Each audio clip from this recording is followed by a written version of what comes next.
Hi guys, Ravi again. In this video, we're going to talk about the midpoint formula. So if I give you 2 points, so if I give you a line segment, say this is my point P, and say this is my point Q. The idea here is I want to find a midpoint. That is, I want to find a point, say M, right, which is exactly in the center of, or equidistant from the points P and Q. So how do we do that?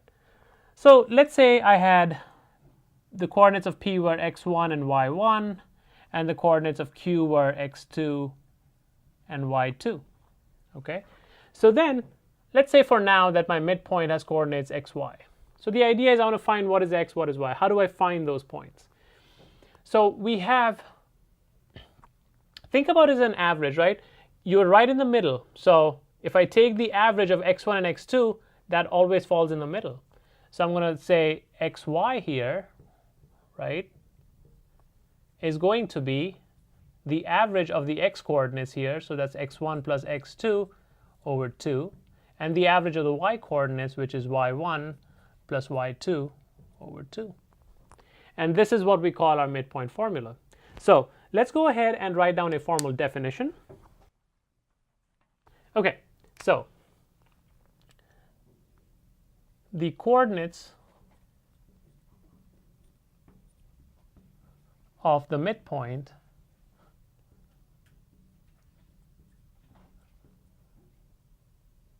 of the segment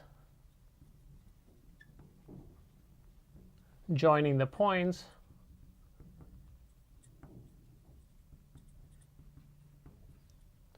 P, x1, y1, and Q, x2, y2 are given by M xy equals x1 plus x2 over 2, comma, y1 plus y2 over 2. And that is your midpoint formula.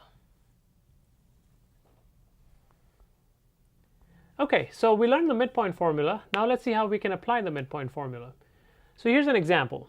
Find the midpoint of the line segment joining the points -2, 3, and 6, -5.